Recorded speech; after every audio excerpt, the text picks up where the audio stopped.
Perkenalkan, nama saya Andika Wahyu Hidayat, NIM 221113 dari kelas produksi. Ingin mempresentasikan tentang tugas leadership studi kasus.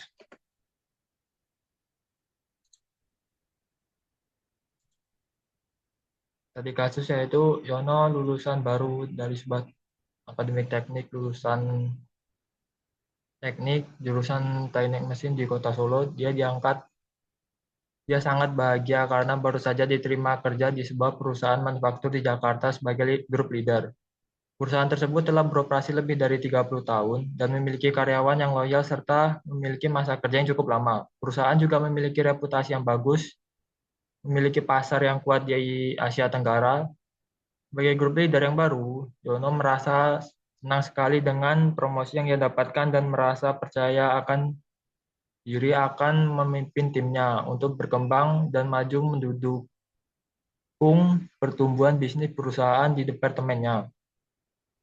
Yono merupakan karyawan berusia paling muda. Dia memimpin 20 orang, 4 diantaranya berpendidikan D3 dan 16 lainnya berpendidikan SMK. Mereka semua memiliki masa kerja lebih dari 5 tahun. Namun, baru 1 bulannya memimpin, ia mulai menghadapi permasalahan yang terus berdatangan, mulai dari komplain dari atasan yang tidak dapat mencapai target yang telah ditetapkan, tingkat ketidakadilan karyawan yang tinggi, kedisiplinan kerja anak buah yang sangat rendah, tingkat breakdown mesin yang tinggi, keluhan bawahan karena alat kerja tidak memadai, serta komunikasi yang belum berjalan dengan baik. Setiap kali ia menerapkan kebijakan baru, ia selalu saja ditanggapi dingin oleh anak buahnya. Yono harus berupaya menjalankan tugasnya sebaik mungkin. Terutama ia fokus dalam hal-hal bersifat administratif, namun tetap saja tidak ada perubahan yang baik dan signifikan. Komplain-komplain dari atasan anak buah terus berdatangan mengenai berbagai aspek yang ada di tempat kerja, serta menyampaikan tuntutan begitu tinggi terhadap kepemimpinannya. Komunikasi dengan anak buah pun belum dapat berjalan dengan baik berdasarkan kasus di atas. Cobalah analisa yang menjadi kelemahan kepemimpinan Yono. Apa saran yang bisa Anda berikan agar dia sebagai group leader baru dapat melaksanakan tugasnya dengan efektif dan dapat berkembang? Menurut analisa saya, kelemahan dari kepemimpinan Yono antara lain kurangnya pendekatan terhadap tim yang memiliki pengalaman kerja yang cukup lama. Yono baru saja dipromosikan ke posisi group leader dan berkesan fokus pada tugas administratif saja, serta upaya untuk memenuhi ekspektasi dari atasan masih kurang. Jadi Yono menurut saya kurang melakukan pendekatan lah. Soalnya kan si Yono baru bekerja selama sebulan. Jadi Yono harus berkembang, harus memiliki pendekatan terhadap tim yang memiliki pengalaman kerja yang cukup lama. Terus yang kedua, belum berhasil membangun hubungan yang baik dengan tim. Mungkin Yono belum berhasil membangun hubungan yang baik dengan anak buahnya, seperti anak buahnya terlihat dingin dengan kebijakan-kebijakan yang diberikan oleh Yono, dan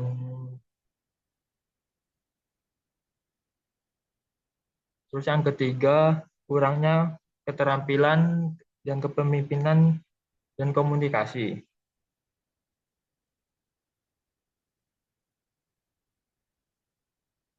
Yono baru saja lulus dari sebuah akademik teknik di Solo, jadi Yono belum memiliki keterampilan kepemimpinan dan komunikasi yang cukup baik. Terus saran-saran saya yang pertama itu membangun kepercayaan dan koneksi emosional. Yono perlu belajar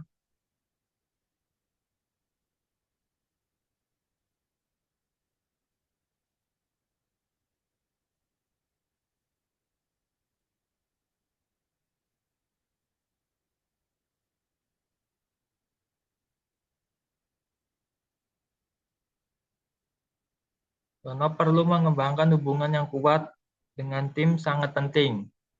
untuk menciptakan lingkungan kerja yang produktif. Yono mampu peduli menunjukkan bahwa ia peduli terhadap kesejahteraan dan perkembangan karir anggotanya. Terus yang kedua, fokus dalam pengembangan keterampilan komunikasi dan kepemimpinan. Yono masih perlu belajar banyak hal tentang gaya kepemimpinan yang berbeda. Bagaimana Yono menyesuaikan dengan tim yang beragam sebagai seorang leader muda, saat pengembangan keterampilan komunikasi dan kepemimpinan ini sangat penting untuk guna sebagai pendekatan antara grup leader dengan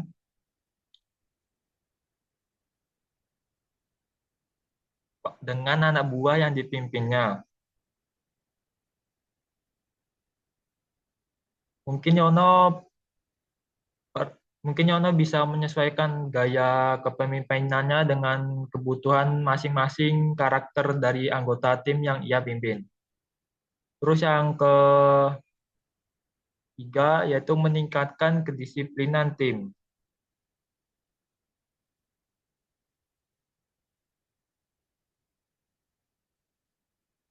Yono mungkin bisa menurunkan tingkat kehadiran dan meningkatkan kedisiplinan kerja, membutuhkan pendekatan yang tegas dan tetap adil.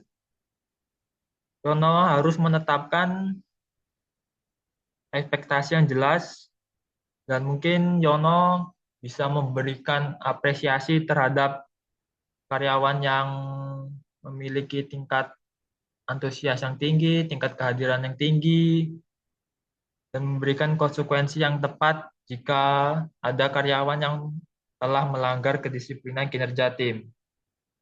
Seperti melakukan diskusi sebelum eh, melakukan diskusi atau aturan absensi-absensi secara terbuka dengan tim dan mencari tahu alasan mengapa kok karyawan tersebut tidak hadir dalam hari kerja. Dengan begitu mungkin Yono bisa mencari solusi lah, cari solusi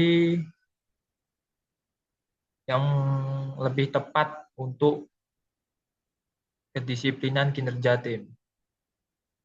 Terima kasih, mungkin itu saja yang dapat saya sampaikan.